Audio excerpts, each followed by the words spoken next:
کہ اس نے ہم کو اسلام کی نعمت سے سرفراز فرمایا، اور یہ کافی ہے بطور نعمت۔ اتنا بڑا اللہ کا احسان کہ اللہ نے ہم کو مسلمان بنایا، اللہ تعالیٰ نے ہم کو کلمہ پڑھنے کی توفیق عطا فرمائی، اللہ تعالیٰ نے یہ چراغ ہمارے اندر روشن کر دیا۔ تو بہت قدر کرنی چاہیے ہمیں اپنے اسلام کی، ایسا سستا نہیں سمجھنا چاہیے اپنے اسلام کو کہ بات بات میں ہم اسلام کی ویلیو جو ہی گھٹا لیں، یا مسلمان کو بالکل ہی کافروں کے درجے پر لے کر آ جائیں، یا کافروں سے بھی نیچے گرا دیں۔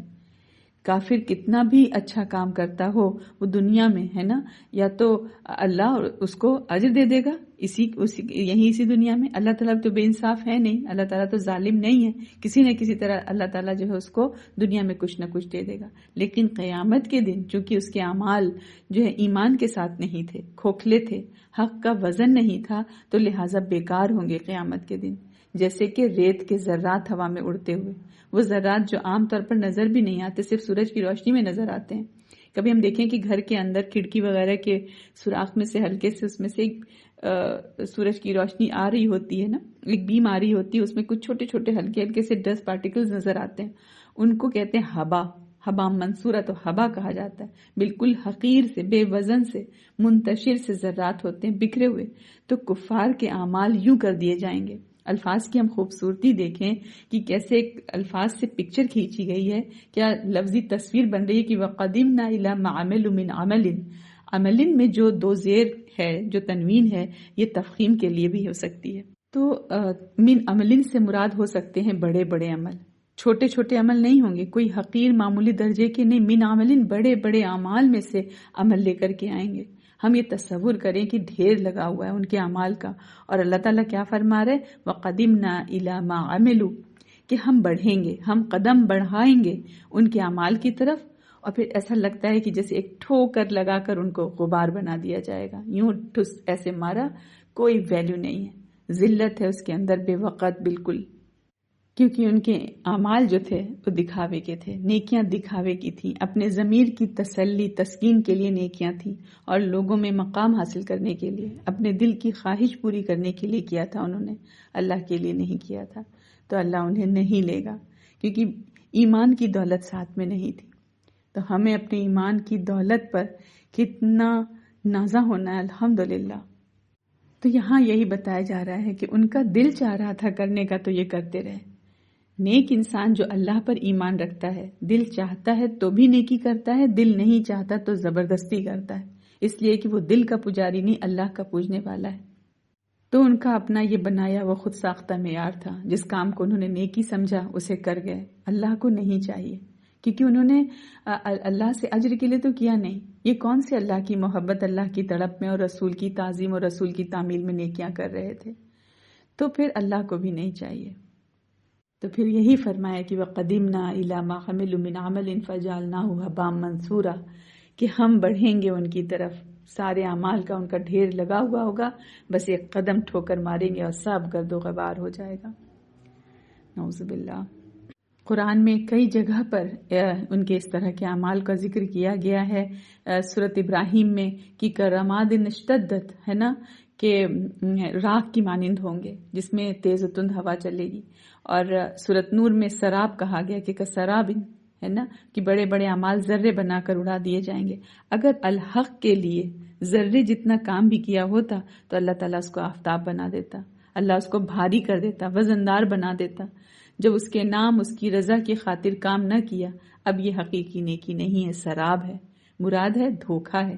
دیکھنے میں ہو سکتا ہے انسانیت کا بھلا ہو، ہے نا، بھلا ہوا بھی ہو، شہرت بھی ملی ہو، عزت ملی ہو، دنیا میں ان کو نوبل پرائزز بھی ملے ہوں، ہے نا، ہیرو بھی بن گئے ہوں، تعریفوں کے ان کے پل باندھ دیے گئے ہوں، اور خوب ان کو میڈیا کوریج بھی دیا گیا ہو، لیکن اللہ کے یہاں ان کی کوئی قیمت نہیں۔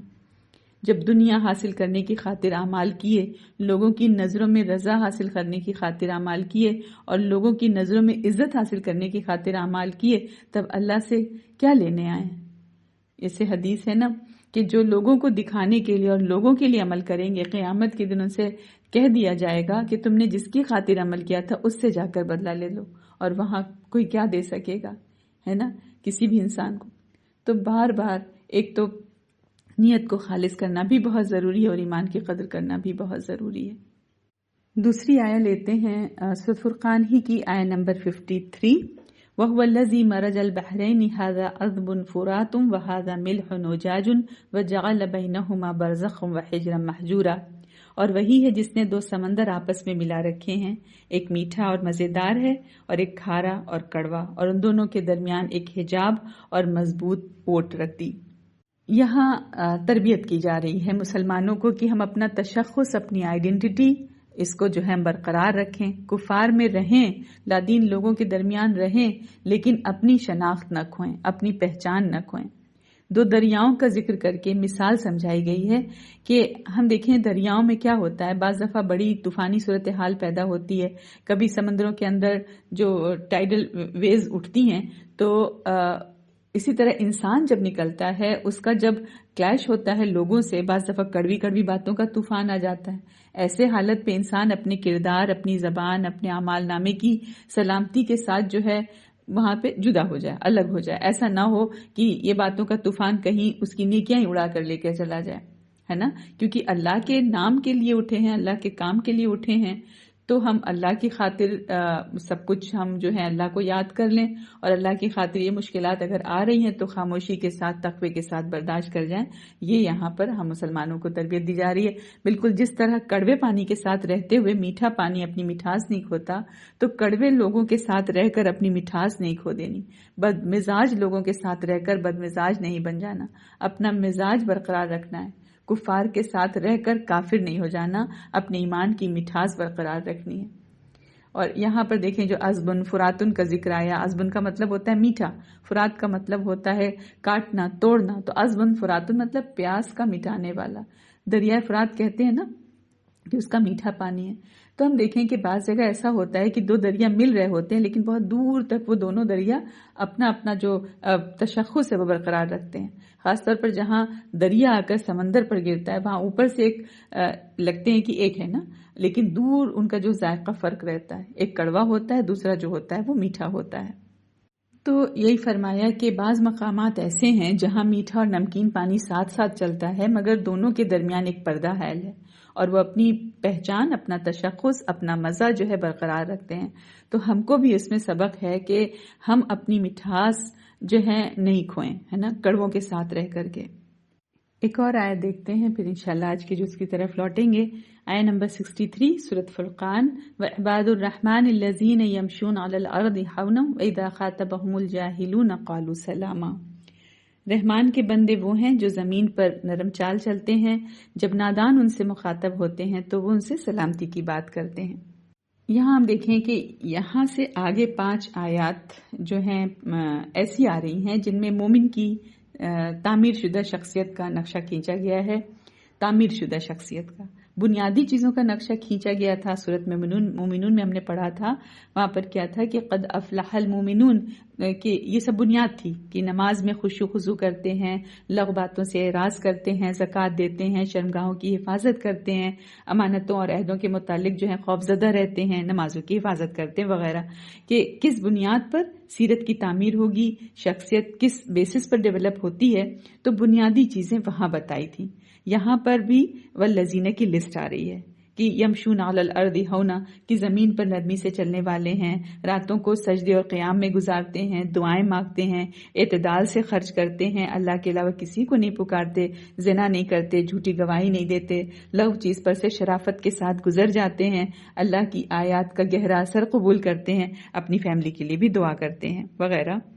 تو یہاں ہم سمجھے کہ مومن کی تعمیر شدہ شخصیت یعنی میچور شخصیت، دل آویز، دل موہ لینے والے مومن کی شخصیت بتائی جا رہی ہے. سورۃ مومنون میں جن صفات کا ذکر تھا وہ اس کی ذاتی نیکی جو کسی اور کو نظر نہیں آتی، اس کے اپنے اندر خوشبو کیسی ہوتی ہے، وہ کیسے عمل کرتا ہے، وہ کیا سوچتا ہے وغیرہ وغیرہ، اس کے ذاتی اعمال کا وہاں ذکر تھا، کیا اس کی کیفیت ہوتی ہے اس کا ذکر تھا. یہاں جو شخصیت بتائی جا رہی ہے مومن کی، یہ شخصیت کا وہ رخ ہے جو کہ عوام کو بھی نظر آتا ہے، عوام کے سامنے ہوتا ہے. اس کردار سے لوگوں پر کیا اثر پڑتا ہے، کیا امپریشن پڑتا ہے، اس کا ذکر ہے. تو ہم تذکیر کے طور پر آج صرف آیا نمبر 63 ہی لیں گے کہ وعباد الرحمن الذین یمشون علی الارض حونا واذا خاطبهم الجاہلون قالوا سلاما. کہ رحمان کے بندے وہ ہیں جو زمین پر نرمی کے ساتھ چلتے ہیں اور جب نادان ان سے باتیں کرتے ہیں تو وہ سلامتی کی بات کرتے ہیں۔ فرمایا یہاں پر کہ رحمان کے اصلی بندے وہ ہیں جو زمین پر نرم چال تک چلتے ہیں۔ ہونن کا مطلب خاکساری کے ساتھ، سکینت کے ساتھ، وقار کے ساتھ چلتے ہیں، یعنی متکبرانہ انداز نہیں ہوتا۔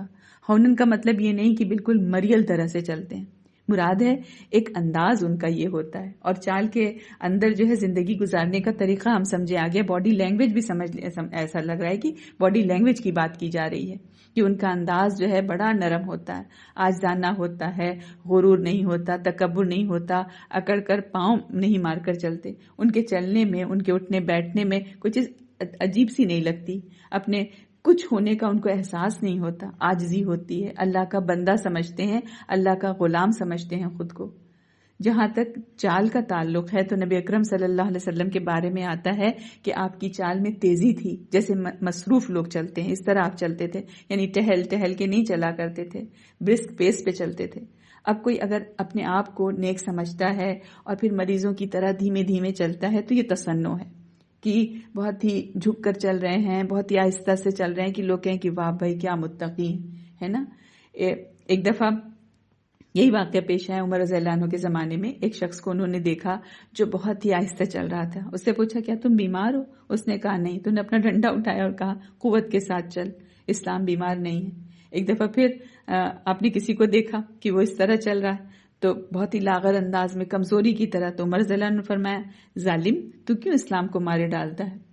تو ہم دیکھیں یہ بیچارگی نہیں ہونی چاہیے نا مومن کے ساتھ، لوگ اس کو بیچارہ نہیں سمجھیں کہ ارے بیچارہ کیسے کیا ہے نا۔ اکثر ہم دیکھتے ہیں نا لوگ بہت زیادہ ٹائٹ اسکارف لگا لیا، ایک دم ٹٹر کے بیٹھے ہیں، لوہے پھسے بنے بیٹھے ہیں، گٹھری بنے بیٹھے ہیں، مطلب پوز دے رہے ہوتے ہیں، بہت متقی، بہت دینی ہے۔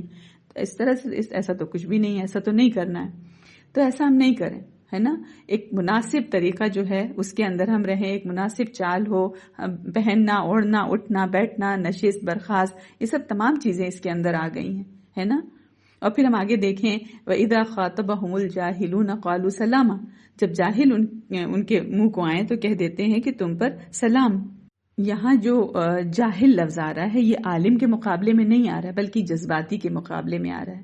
ان میں چونکہ عباد الرحمان میں حلم ہوتا ہے، انکساری ہوتی ہے، لہٰذا یہ جذباتی ریئیکشنری نہیں ہوتے، ان میں ٹھہراؤ ہوتا ہے۔ اگر جذباتی قسم کے لوگ غصے میں آ کے، جذبات میں آ کر ان سے بحث میں الجھتے ہیں تو یہ جواباً جہالت کا مظاہرہ نہیں کرتے، یعنی عباد الرحمان۔ ابھی ہم لوگ کو وہاں تک پہنچنا ہے، تو کیا کہتے ہیں وہ؟ قالوا سلاما، سلامتی کی بات کرتے ہیں، سمجھانے کی بات کرتے ہیں، اصلاح کی بات کرتے ہیں، یہ مطلب ہے سلامن کا۔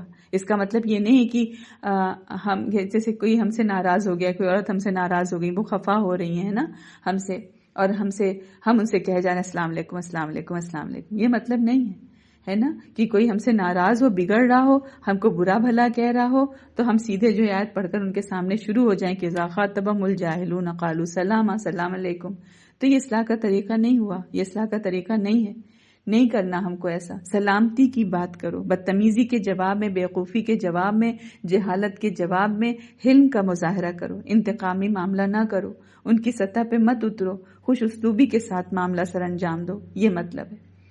اور ان کے اندر یہ ٹھہراؤ، یہ وقار، یہ حکمت، یہ تقویٰ کیسے آیا، پھر اسی پر بات آگے آیت میں ہوتی ہے۔ لیکن آج ہم لوگ یہیں تک کریں گے، آتے ہیں انشاءاللہ تعالیٰ آج کے جز نمبر 20 کی طرف۔ سورۃ النمل کنٹینیو ہو رہی ہے، آج ہے آیا 60 سے، دیکھتے ہیں آیا 60 سے 70۔ کیا یہ معبودان باطلہ بہتر ہیں یا وہ اللہ جس نے آسمانوں اور زمین کو پیدا کیا اور تمہارے لیے آسمان سے پانی اتارا، پھر ہم نے اس سے ایسے پر رونق باغ اگائے جن کے درخت اگانے کی تمہیں قدرت نہ تھی؟ کیا اللہ کے سوا کوئی اور معبود ہے؟ بلکہ یہ وہ لوگ ہیں جو غیر اللہ کو اللہ کے برابر ٹھہراتے ہیں۔ کیا یہ بت بہتر ہیں یا وہ اللہ جس نے زمین ٹھہرنے کے لائق بنائی اور اس کے درمیان نہریں بنائیں اور اس کے لیے اس نے پہاڑ بنائے اور 2 سمندروں کے درمیان آڑ رکھی؟ کیا اللہ کے ساتھ کوئی اور الہ ہے؟ نہیں، بلکہ ان کے اکثر علم نہیں رکھتے۔ کیا یہ بت بہتر ہے یا وہ اللہ جو مجبور و لاچار کی دعا قبول کرتا ہے جب وہ اسے پکارتا ہے اور وہ اس کی تکلیف دور کرتا ہے اور وہ تمہیں زمین میں جانشین بناتا ہے؟ کیا اللہ کے ساتھ کوئی اور معبود ہے؟ تم کم ہی نصیحت حاصل کرتے ہو۔ کیا یہ بت بہتر ہے یا وہ اللہ جو تمہیں خشکی اور تری کے اندھیروں میں راہ دکھاتا ہے اور جو اپنی رحمت بارش سے پہلے بشارت والی ہوائیں بھیجتا ہے؟ کیا اللہ کے ساتھ کوئی اور معبود ہے؟ اللہ اس سے کہیں اعلیٰ ہے جسے وہ شریک ٹھہراتے ہیں۔ کیا یہ بت بہتر ہے یا وہ اللہ جو مخلوق کو پہلی بار پیدا کرتا ہے پھر اس کا اعادہ کرے گا، اور وہ جو تمہیں آسمان و زمین سے رزق دیتا ہے؟ کیا اللہ کے ساتھ کوئی اور الہ ہے؟ کہہ دیجئے اگر تم سچے ہو تو اپنی دلیل لے آؤ۔ کہہ دیجئے آسمانوں اور زمین میں اللہ کے سوا کوئی بھی غیب کی بات نہیں جانتا، اور وہ خود ساختہ معبود تو یہ بھی نہیں جانتے کہ وہ قبروں سے کب اٹھائے جائیں گے، بلکہ آخرت کے بارے میں ان کا علم ختم ہو چکا، بلکہ وہ آخرت کے متعلق شک میں ہیں، بلکہ وہ اس سے اندھے ہیں۔ اور کافروں نے کہا، کیا جب ہم اور ہمارے آبا اجداد مٹی ہو جائیں گے تو کیا ہمیں پھر قبروں سے نکالا جائے گا؟ بلا شبہ ہمیں اور ہم سے پہلے ہمارے آبا اجداد کو بھی یہ وعدے دیے جاتے رہے ہیں، لیکن یہ تو صرف پہلے لوگوں کے افسانے ہیں۔ کہہ دیجئے تم زمین میں سیر و سفر کرو، پھر دیکھو مجرموں کا انجام کیسا ہوا۔ ارے نبی، آپ ان پر غم نہ کریں اور نہ ان کے مکر و فریب پر تنگی محسوس کریں جو وہ مکر کر رہے ہیں۔ یہاں ہم دیکھیں کہ بار بار سوال کے انداز میں توحید کو دل میں اتارا جا رہا ہے کہ پیدا کون کرتا ہے، رزق کون دیتا ہے، دعا اور پکار کو کون سنتا ہے، اور ہر سوال کا جواب ایک ہی ہے، اللہ۔ پھر دیکھیں جو آخرت کے انکار کا ذکر آیا، اس میں بھی اصل اندھا پن آنکھوں کا نہیں دل کا ہے، اس میں بھی جواب یہی ہے کہ اللہ کو جو پہچانے۔ تو یہ کیا سکھا رہا ہے کہ جب خالق ایک ہے تو معبود بھی ایک ہونا چاہیے، اور ساتھ ہی ساتھ دیکھیں دعوت دینے والوں کو جو دائی ہے اس کو سازشوں سے گھبرانا نہیں چاہیے۔ یہاں آیہ نمبر 62 کو ہم دیکھیں، امن یجیب المضطر اذا دعاہ ویکشف السوء، کہ کون ہے جو مجبور، بے چین اور لاچار کی پکار کو سنتا ہے اور پھر اس کی تکلیف کو دور بھی کر دیتا ہے۔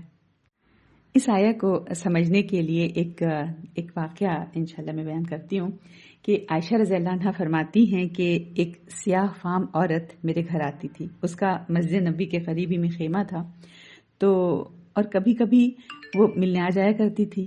تو عائشہ رضی اللہ فرماتی ہیں کہ میں نے غور کیا کہ وہ ایک شعر پڑھتی ہے اور رو پڑتی ہے۔ ایک دن میں نے بٹھا لیا کہ یہ شعر کیا ہے اور وہ کیوں روتی ہے۔ وہ شعر کیا تھا، اس کا اردو میں ترجمہ یہ ہے کہ میں نے اپنے رب کی قدرت کی نشانیاں دیکھیں اور سب سے بڑی نشانی یہ کہ اس نے مجھے دارالکفر سے نجات دے دی۔ تو عائشہ رضی اللہ عنہا نے پوچھا یہ کیا قصہ ہے وشاہ کا، کیونکہ اس شعر میں وشاہ کا لفظ تھا عربی والے شعر میں، اور وشاہ کے معنی ہوتے ہیں سرخ موتی، تو یہ مخصوص موتی یمن کے تھے جن کو جوڑ کر ہار بناتے تھے، تو موتیوں کا یمنی ہار۔ تو یمنی ہار والے دن، اس کے شعر میں تھا کہ یمنی ہار والے دن میں نے اپنے پروردگار کی قدرت کی عجیب نشانی دیکھی، اور سب سے بڑی نشانی یہ کہ اس نے مجھے دارالکفر سے نجات دی۔ تو اس نے بتایا کہ قصہ اس کا یہ ہے کہ میں ایک قوم کی لونڈی تھی اور ایک بچی کی کفالت یعنی اس کی دیکھ بھال کرنا میری ڈیوٹی تھی۔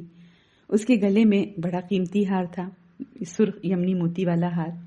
تو ایک دن اس کو نہلا رہی تھی تو وہ ہار میں نے اتار کر رکھا، اچانک چیل جھپٹی اور اس نے سوچا ہوگا کہ کوئی گوشت کی بوٹی اٹھا کر لے کر چلی گئی، ہار غائب ہو گیا، اور ہار تھا بڑا قیمتی۔ تلاش کرنے لگی اب کہاں ملے اس کو، باس پرس ہوئی، میں نے بتایا کہ چیل اٹھا کر لے گئی، قوم بھی جمع ہو گئی، لیکن قوم کو یقین نہیں آیا، کہا کہ نہیں یہ جھوٹ بول رہی ہے۔ انہوں نے کہا کہ نہیں تم نے قیمتی ہار رکھ لیا ہے، یہاں تک کہ میری تلاشی لی، یہاں تک کہ پوری پنچایت کے سامنے مجھے کھڑا کر دیا گیا۔ جب سامان دیکھا اور ہار برآمد نہ ہوا تو آخری فیصلہ یہ ہوا کہ اس کو برہنہ کر دو، ہو سکتا ہے کہ اس نے جسم کے اندر کہیں ہار چھپایا ہو۔ اب یہ برہنگی کا احساس کتنا تکلیف دہ ہے۔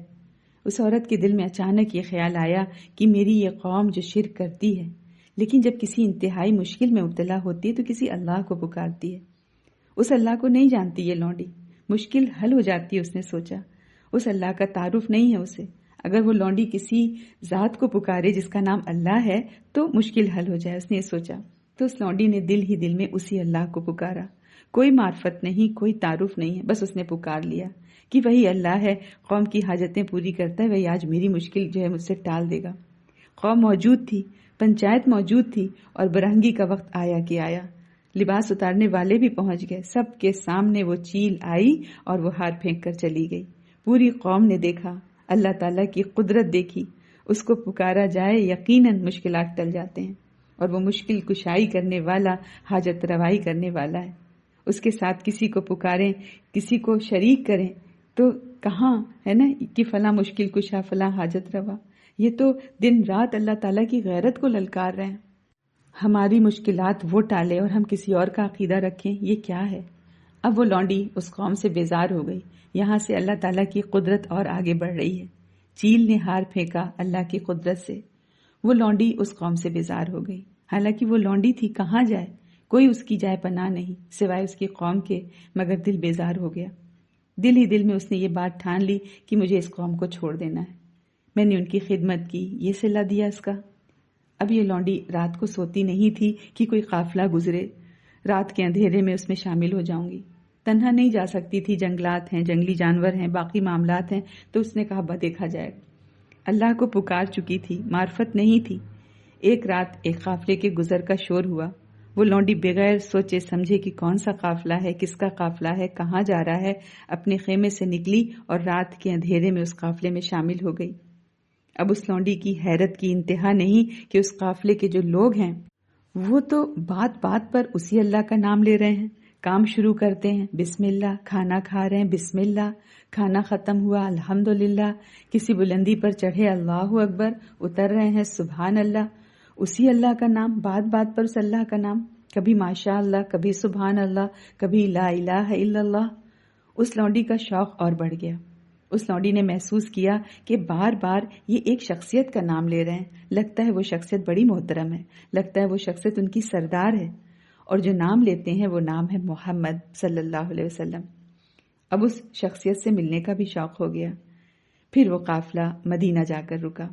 نبی اکرم صلی اللہ علیہ وسلم کے سامنے آ کر اس نے اسلام قبول کر لیا۔ توحید کا فہم اللہ نے دے دیا تھا۔ نبی اکرم صلی اللہ علیہ وسلم نے اس سیاہ فام عورت کو مسجد نبوی میں ٹھہرا دیا۔ اب سیاہ فام عورت کیا، اللہ تعالیٰ کو اس نے پکارا، اللہ نے صحابہ کی رفاقت دے دی، نبی اکرم صلی اللہ علیہ وسلم کی زیارت دے دی، مسجد نبوی کی سکونت دے دی، اب مسجد میں جھاڑو دے رہی ہے۔ اس صفائی کا بھی تو اجر ہے نا، اور وہ بھی مسجد نبوی میں با جماعت نماز پڑھ رہی ہے۔ ہر صحابی کی خواہش یہ میری مہمان بنے، یہ میری مہمان بنے، کبھی کوئی کھانا دے رہا ہے، کبھی کوئی ضیافت پیش کر رہا ہے۔ کیا برکتیں، رحمتیں اللہ تعالیٰ کی طرف سے آئیں۔ کیا اس نے اللہ تعالیٰ کو پکارا، امن یجیب المضطر اذا دعاہ ویکشف السوء، کہاں سے کہاں پہنچ گئی۔ اللہ ہی مشکلات کو ٹالتا ہے، حل کرتا ہے۔ اس عقیدے کے ساتھ ہمیں اللہ سے تعلق جوڑنا ہے کہ اللہم لا مانع لما اعطیت ولا معطی لما منعت۔ پھر دیکھیں یہاں کیا فرمایا، الہ مع اللہ قلیلا ما تذکرون، تم بہت کم نصیحت پکڑتے ہو۔ تو اللہ تعالیٰ قرآن ہمارے لیے ناصح ہے، نصیحت کر رہا ہے۔ ہم ہر آیتوں کے ذریعے سے اللہ تعالیٰ آپ نے ہمیں سکھانے کی کوشش کی ہے۔ اللہ ہماری عقلوں کو کھول دے۔ الحمدللہ۔ آگے بڑھتے ہیں، دیکھتے ہیں آیت نمبر 71 سے 80۔ اور وہ کہتے ہیں اگر تم سچے ہو تو یہ عذاب کا وعدہ کب پورا ہوگا؟ آپ کہہ دیجئے جو عذاب تم جلدی طلب کرتے ہو شاید اس میں سے کچھ تمہارے قریب آ لگا ہو، اور بے شک آپ کا رب لوگوں پر بہت فضل فرمانے والا ہے، لیکن ان کے اکثر شکر نہیں کرتے۔ اور بلا شبہ آپ کا رب وہ باتیں جانتا ہے جو ان کے سینے چھپاتے ہیں اور جو کچھ وہ ظاہر کرتے ہیں، اور آسمان و زمین میں غائب کوئی چیز ایسی نہیں جو کتاب مبین یعنی لوح محفوظ میں لکھی ہوئی نہ ہو۔ بے شک یہ قرآن بنی اسرائیل پر اکثر وہ باتیں بیان کرتا ہے جن میں اختلاف کرتے ہیں، اور بلا شبہ یہ قرآن مومنوں کے لیے ہدایت اور رحمت ہے۔ بے شک آپ کا رب ان کے درمیان اپنے حکم سے فیصلہ کرے گا، اور وہ نہایت غالب ہے، بہت علم والا ہے۔ لہٰذا اے نبی اکرم صلی اللہ علیہ وسلم آپ اللہ پر توکل کریں، بلا شبہ آپ واضح حق پر ہیں۔ بے شک آپ مردوں کو نہیں سنا سکتے، اور نہ آپ بہروں کو اپنی پکار سنا سکتے ہیں جبکہ وہ پیٹھ پھیر کر پھر جائیں۔ ان آیات میں ہم دیکھیں مجموعی طور پر پیغام کیا ہمارے لیے ہے کہ انکار والے ہمیشہ عذاب کی جلدی کرتے ہیں، مگر اللہ کی مہلت بھی تو ایک فضل ہے۔ قرآن اختلاف کو ختم کرنے اور حق واضح کرنے کے لیے آیا ہے، مگر فائدہ کس کو ہوتا ہے؟ اسی کو ہوتا ہے جو دل زندہ ہو۔ اور دیکھیں دعوت دینے والے کا سہارا ایک ہی ہے، توکل علی اللہ، کہ آپ حق پر ہیں۔ آگے ہے آیت نمبر 81 سے 90۔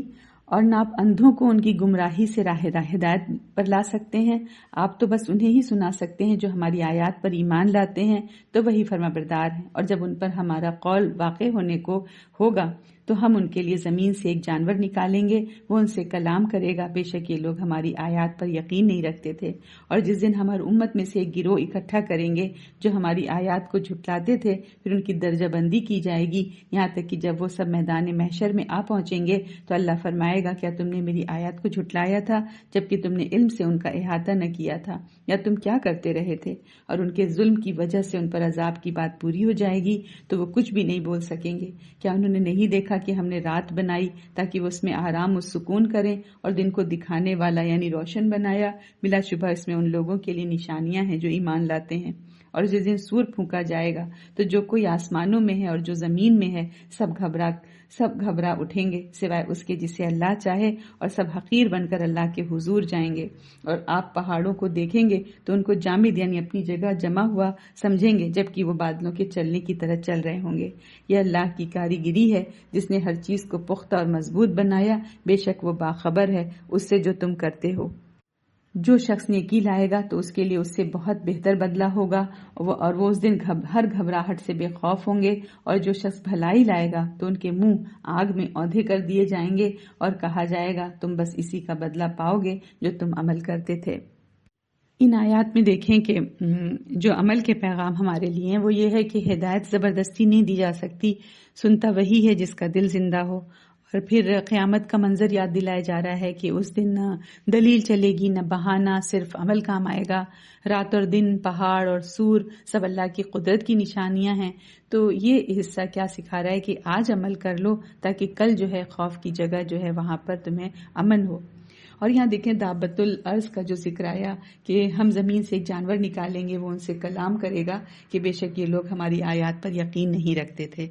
تو قرآن نے صرف 3 باتیں بتائیں کہ وہ زمین سے نکلے گا، وہ لوگوں سے بات کرے گا، وہ یہ کہے گا کہ لوگ ہماری آیات پر یقین نہیں رکھتے تھے۔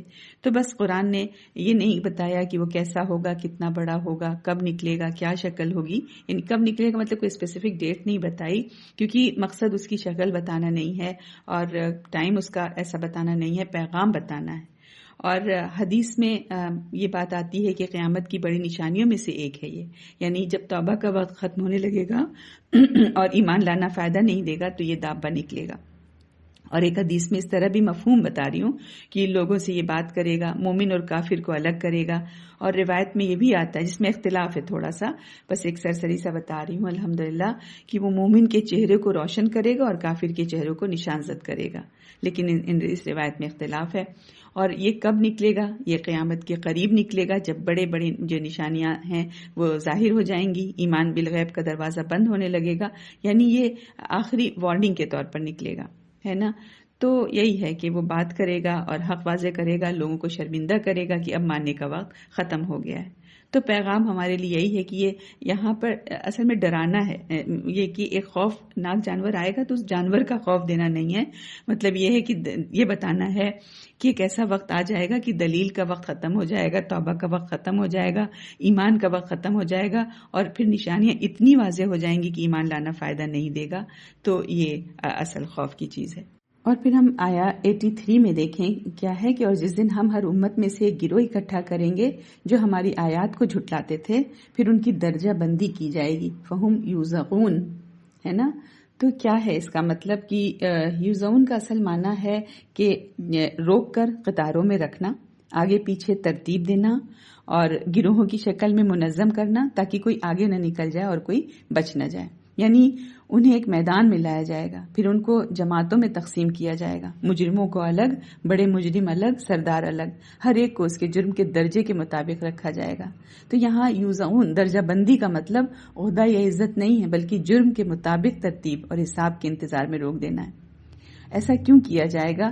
اس کے علماء نے بتائے ہیں بہت سارے کے مقاصد ہیں۔ ایک تو رسوا کرنا، یعنی رسوائی، کہ دنیا میں جو لیڈر تھے، گمراہ کرنے والے تھے، وہ الگ صف میں ہوں گے، جو ان کے پیچھے چلے وہ الگ ہوں گے، یعنی سب کے سامنے حقیقت کھل جائے گی۔ اور عدل الہی کہ اللہ کا اس حساب جو ہے رینڈم نہیں ہوگا، بلکہ جس نے زیادہ گمراہ کیا زیادہ سزا، اور جس نے پیروی کی اس کے مطابق حساب، کوئی بھاگ نہیں سکے گا۔ یوزعون میں یہ بھی مانا ہے کہ انہیں روک لیا جائے گا، کوئی آگے بڑھ کر بچ نہیں سکے گا اور کوئی پیچھے رہ کر چھپ نہیں سکے گا۔ اس کی اگلی آیت میں دیکھیں کیا ہے کہ حتی اذا جاؤ قال اکذبتم، یعنی جب وہ اللہ کے سامنے پیش ہوں گے تو سوال ہوگا کیا تم نے میری آیت کو جھٹلایا تھا، کیا تم نے سمجھنے کی کوشش بھی کی تھی؟ تو یہ درجہ بندی دراصل سوال اور جواب اور سزا سے پہلے کی صف بندی ہے۔ تو ان آیات سے یہ سیکھنے میں مل رہا ہے کہ حساب انفرادی بھی اور اجتماعی بھی ہے، ہم اکیلے نہیں ہوں گے، ہم اس گروہ کے ساتھ کھڑے ہوں گے جس کے ساتھ ہم دنیا میں تھے۔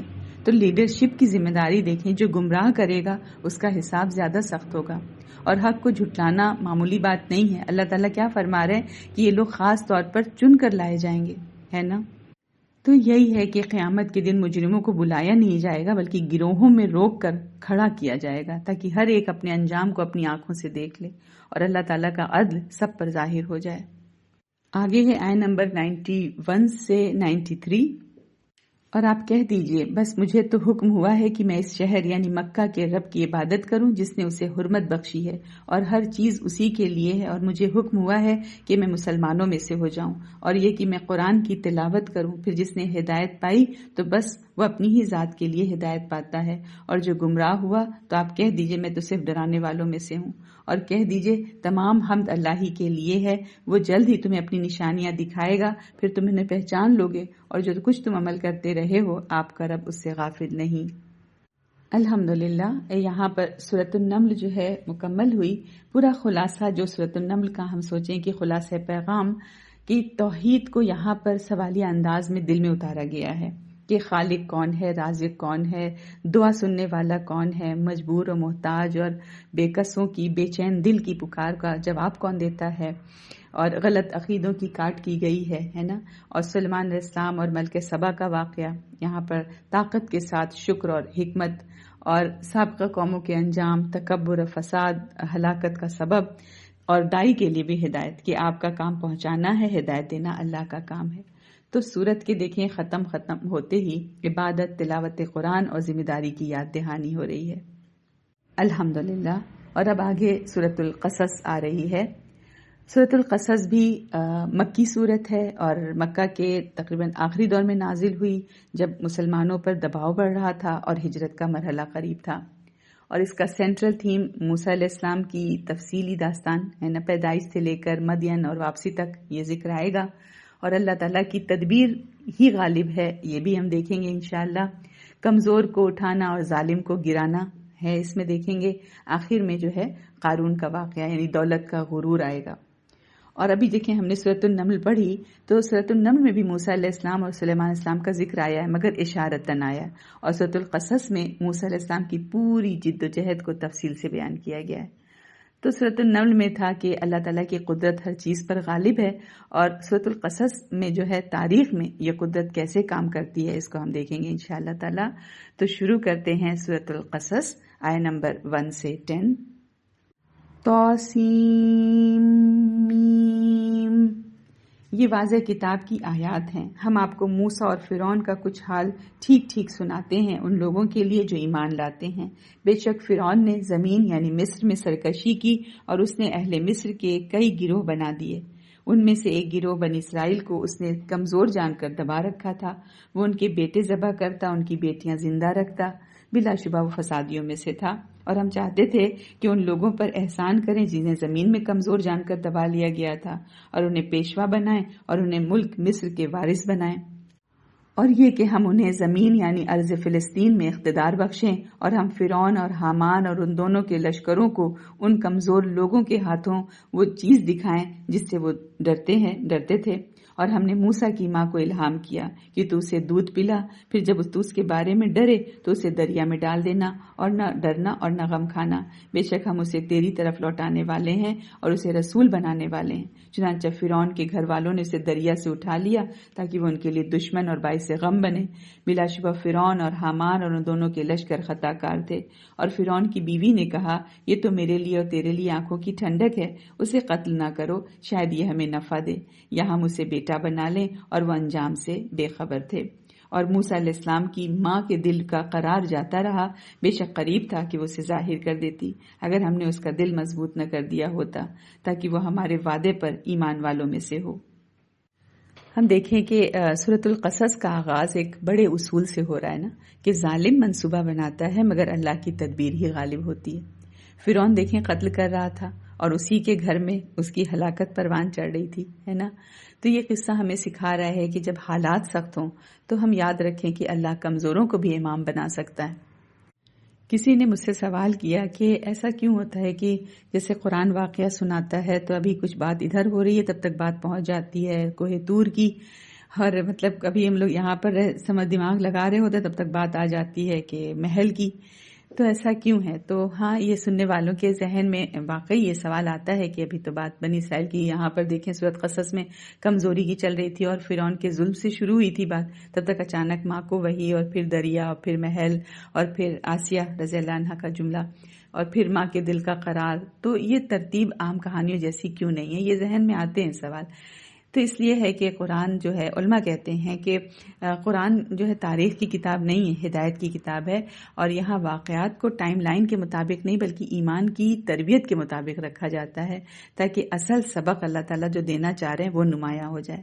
اللہ تعالیٰ پہلے اپنا فیصلہ سنا دیتے ہیں کہ ہم کمزوروں کو اقتدار دیں گے اور فرعون کو دکھا دیں گے۔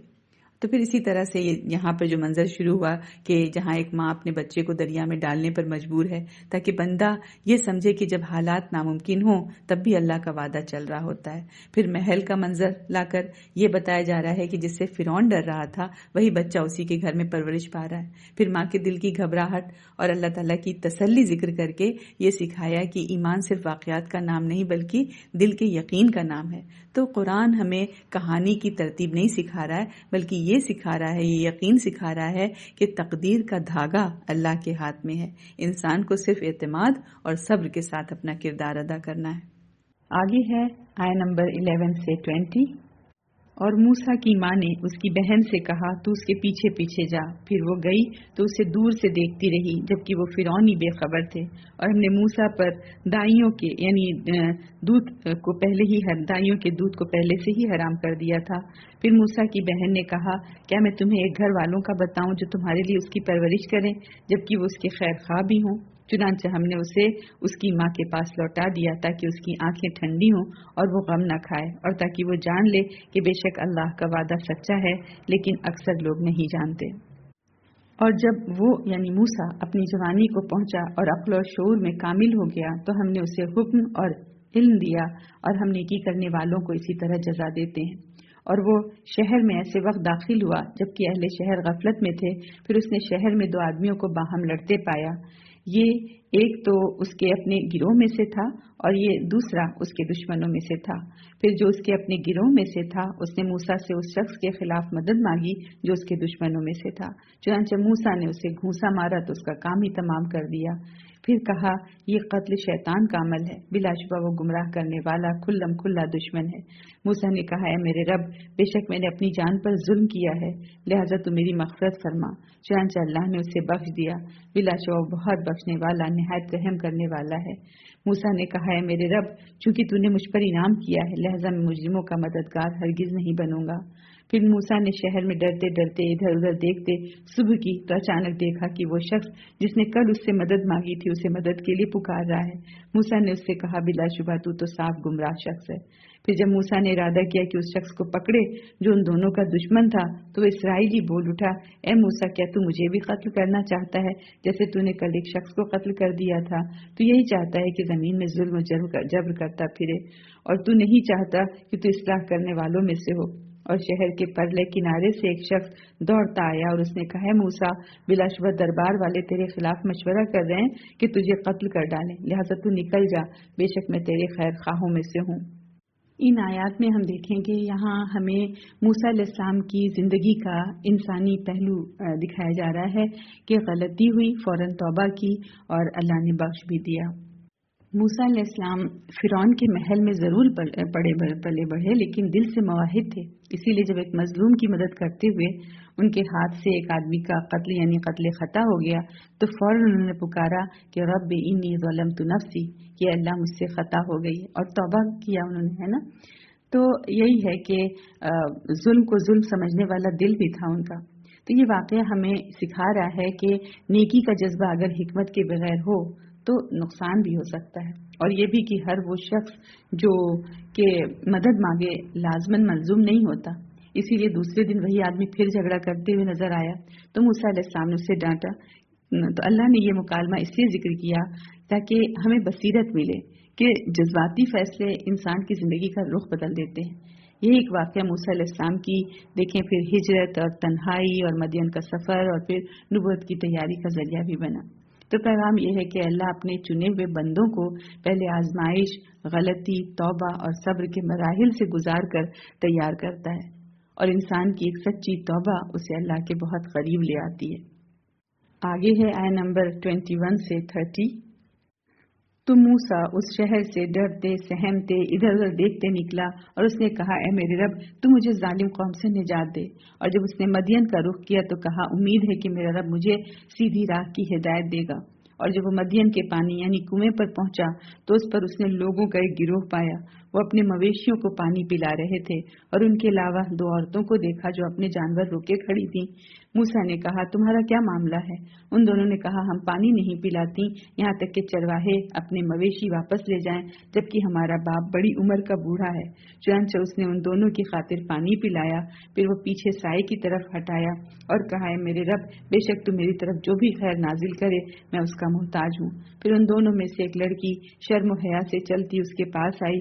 اس نے کہا، بے شک میرے والد تجھے بلاتے ہیں تاکہ وہ تجھے اس کی مزدوری دیں جو تو نے ہماری خاطر پانی پلایا. پھر جب موسیٰ اس کے پاس آیا اور اسے سارا قصہ سنایا تو اس نے کہا، تو مت ڈر، تو نے اس ظالم قوم سے نجات پا لی ہے. ان دونوں میں سے ایک لڑکی نے کہا، اے بابا جان اسے اجرت پر رکھ لیجئے. بلا شبہ بہترین شخص جسے آپ اجرت پر رکھیں وہی ہو سکتا ہے جو طاقتور اور امین ہو. اس نے موسیٰ سے کہا، میں چاہتا ہوں کہ اپنی ان دونوں بیٹیوں میں سے ایک کا نکاح تجھ سے اس شرط پر کر دوں کہ تو 8 سال میری نوکری کرے. پھر اگر تو 10 سال پورے کرے تو تیری مہربانی ہوگی اور میں تجھ پر سختی نہیں کرنا چاہتا. انشاءاللہ بے شک تو مجھے نیک لوگوں میں سے پائے گا. موسیٰ نے کہا، یہ میرے اور آپ کے درمیان معاہدہ ہے. میں 2 مدتوں میں سے جو بھی پوری کر لوں تو مجھ پر کوئی زیادتی نہیں ہوگی، اور جو کچھ ہم کہہ رہے ہیں اس پر اللہ نگران ہے. پھر جب موسیٰ نے وہ مدت پوری کر لی اور اپنی اہلیہ کو لے کر چلا تو اس نے کوہ طور کی ایک جانب سے آگ دیکھی. اس نے اپنی اہلیہ سے کہا، تم یہیں ٹھہرو، بے شک میں نے آگ دیکھی ہے. شاید میں وہاں سے تمہارے پاس کوئی خبر یا آگ کا انگارہ لے آؤں تاکہ تم تاپ سکو. پھر جب وہ اس کے پاس پہنچا تو اسے وادی کے دائیں کنارے ایک مبارک جگہ میں ایک درخت سے آواز دی گئی، اے موسیٰ یقیناً میں اللہ ہی ہوں سب جہانوں کا رب. ان آیات میں ہم دیکھیں جو پوری کیا باتیں بیان کی گئی ہیں کہ موسیٰ علیہ السلام کا مصر سے نکلنا، مدین پہنچنا، کنویں پر کمزور لڑکیوں کی مدد کرنا، پھر ایک صالح گھرانے میں پناہ ملنا، نکاح ہونا، مدت پوری کر کے واپسی کا سفر، اور پھر راستے میں طور کے پاس آگ دیکھ کر اس مقدس وادی میں اللہ کی پکار سننا. یہ سب ایک مسلسل تربیتی سفر کے طور پر بیان ہوا. تو پیغام یہ دیا جا رہا ہے کہ جب بندہ اللہ کے لیے قدم چھوڑتا ہے تو اللہ اس کے لیے نئے دروازے کھول دیتا ہے. خوف سے نکلا ہوا شخص امن پاتا ہے، تنہا مسافر کو گھر ملتا ہے اور بے روزگار کو رزق ملتا ہے. اور اس واقعے کو اس تفصیل سے لانے کا مقصد یہ دکھانا ہے کہ اللہ کی تقدیر جو ہے خاموشی سے کام کر رہی ہوتی ہے. جسے فرعون قتل کرنا چاہتا تھا وہی اس کے نظام سے نکل کر اللہ کی حفاظت میں مدین پہنچا، پھر وہیں سے رسالت کے لیے تیار کیا جاتا ہے. ہمیں سے یہ سبق ملتا ہے کہ پاکیزہ کردار جیسے کہ لڑکیوں کی مدد کی، حیا اور امانت اور محنت اور صبر اللہ کی نصرت کو کھینچ لاتے ہیں. اور ہجرت اور تنہائی کے ادوار دراصل اللہ کی طرف سے بڑی ذمہ داریوں کی تیاری ہوتے ہیں. آگے آیت نمبر 31 سے 40. اور یہ بھی کہا گیا جب وہ وہاں پہنچتے ہیں کہ تم مبارک جگہ میں ہو جہاں پہ اللہ تعالیٰ کی آواز آئی. تو آگے یہاں پر ہے کہ اور یہ بھی کہا گیا کہ تو اپنا عصا ڈال دے. پھر جب موسیٰ نے عصا کو دیکھا کہ وہ سانپ کی طرح حرکت کر رہا ہے تو وہ پیٹ پھیر کر پیچھے ہٹا، اور اس نے پیچھے مڑ کر بھی نہ دیکھا. اللہ نے فرمایا، اے موسیٰ تو آگے اور مت تو آگے آ اور مت ڈر، بلا شبہ تو امن والوں میں سے ہے. اپنا ہاتھ اپنے گریبان میں ڈال، پھر نکال تو وہ سفید چمکتا ہوا بے عیب نکلے گا، اور خوف سے بچنے کے لیے اپنا بازو اپنی طرف ملا لے. چنانچہ تیرے رب کی طرف سے یہ دونوں معجزے فرعون اور اس کے درباریوں کی طرف بھیجنے کے لیے ہیں، بلا شبہ وہ نافرمان لوگ ہیں. موسیٰ نے کہا ہے، میرے رب بے شک میں نے ان میں سے ایک شخص قتل کر دیا تھا، لہٰذا میں ڈرتا ہوں کہ وہ مجھے قتل کر دیں گے، اور میرا بھائی ہارون زبان کے لحاظ سے مجھ سے زیادہ فصیح ہے، لہٰذا تو اسے میرے ساتھ مددگار بنا کر بھیج دے کہ وہ میری تصدیق کرے، بلا شبہ میں ڈرتا ہوں کہ مجھے جھٹلائیں گے۔ اللہ نے فرمایا ہم تیرے بھائی کے ذریعے سے تیرا بازو مضبوط کر دیں گے اور تم دونوں کو غلبہ عطا کریں گے، پھر وہ تم تک نہیں پہنچ سکیں گے۔ ہماری نشانیوں کے ساتھ جاؤ تم دونوں، اور جنہوں نے تمہاری پیروی کی غالب رہیں گے۔ اور پھر جب موسیٰ ہماری کھلی نشانیوں کے ساتھ ان کے پاس پہنچا تو وہ بولے یہ تو بس گھڑا ہوا جادو ہے، اور ہم نے اپنے پہلے آباء اجداد میں تو یہ باتیں کبھی نہیں سنی۔ اور موسیٰ نے کہا میرا رب اسے خوب جانتا ہے جو اس کی طرف سے ہدایت لے کر آیا اور جس کا آخرت کا انجام بہتر ہوگا، بے شک تم ظالم فلاح نہیں پاتے۔ اور فرعون نے کہا اے درباریوں، میں تو اپنے سوا تمہارا کوئی معبود نہیں جانتا، لہٰذا اے حامان تو میرے لیے گارے کی یعنی اینٹوں کو آگ دے، پھر میرے لیے ایک محل بنا تاکہ میں اس پر چڑھ کر موسیٰ کے معبود کی طرف جھانکوں، اور بلا شبہ میں اسے جھوٹا سمجھتا ہوں۔ اور اس فرعون نے اس کے لشکروں نے زمین مصر میں ناحق تکبر کیا، اور انہوں نے سمجھ رکھا تھا کہ بے شک انہیں ہماری طرف لوٹایا نہیں جائے گا، چنانچہ ہم نے اسے اور اس کے لشکروں کو پکڑا اور ہم نے انہیں سمندر میں پھینک دیا، تو دیکھو ان ظالموں کا انجام کیسا ہوا۔ یہ جو واقعہ چل رہا ہے موسیٰ علیہ السلام کا، تو اس پورے تسلسل کا پیغام یہ ہے کہ اللہ تعالیٰ جب کسی کو مشن دیتا ہے تو اس کی کمزوریاں بھی جانتا ہے اور اس کا حل بھی دیتا ہے۔ حق کو دلیل کے ساتھ پیش کرنا بندے کا کام ہے، اور نتیجہ اللہ کے ہاتھ میں ہے۔ کہ ان کو خوف تھا، ان کا ایک ماضی تھا، کمزوری تھی ان کی، مگر ساتھ اللہ کا وعدہ بھی تھا، اور فرعون کا تکبر جو ہے اسے ڈبو گیا، اور موسیٰ علیہ السلام کا توکل انہیں غالب کر گیا۔ تو یہ کیا اس سے ہمیں سبق مل رہا ہے کہ حق کے راستے میں خوف تو آ سکتا ہے، مگر انجام ہمیشہ اللہ کے وعدے کے مطابق ہوتا ہے۔ تو غرور، اقتدار اور جھوٹا خدائی جو دعویٰ تھا انسان کو تباہی تک لے گیا، یعنی سچائی کے ساتھ کھڑے ہو جاؤ، یہ ہمارے لیے سبق ہے۔ اللہ کی مدد شامل حال ہوگی، اور باطل چاہے کتنا بھی طاقتور ہو اس کا انجام زوال ہی ہے۔ اور ہم یہاں پر یہ دیکھیں کہ جو موسیٰ علیہ السلام کہہ رہے ہیں کہ اے اللہ تعالیٰ میرے بھائی کو میرا مددگار بنا دے، تو اس میں ہمارے لیے ایک سبق ہے کہ بے شک اللہ پر کامل بھروسہ ہے، تو اللہ پر کامل بھروسہ رکھنے کا مطلب یہ نہیں ہے کہ انسان ظاہری اسباب کو چھوڑ دے، بلکہ یہ ہے کہ وہ اپنی کمی کو بھی پہچانے، اہل آدمی جو ہو اس کو ساتھ لے اور کام کو مل کر کرے۔ تو جو اللہ تعالیٰ یہ فرماتے ہیں کہ ہم تمہارے بھائی کے ذریعے تمہارا بازو مضبوط کر دیں گے، تو یہ صرف ہارون علیہ السلام کی شمولیت نہیں ہے، بلکہ یہ ایک جذباتی تسلی بھی ہے کہ تم اکیلے نہیں ہو، ہمارا ساتھ تو ہے ہی الحمدللہ، اور تمہارا اپنا بھی ساتھ ہے، یعنی اللہ بندے کو روحانی سہارا بھی دے رہا ہے، انسانی سہارا بھی عطا کر رہا ہے۔ اس میں دیکھیں دعوت کے کام کرنے والوں کے لیے بڑا سبق ہے کہ تنہائی میں بوجھ بھاری ہو جاتا ہے، لیکن جب مخلص ساتھی یا کوئی اپنا عزیز مل جائے تو راستہ آسان ہو جاتا ہے، اور یہ بھی کہ مدد مانگنا کمزوری نہیں ہے بلکہ حکمت اور اخلاص کی علامت ہے۔ آگے ہے آیت نمبر 41 سے 50۔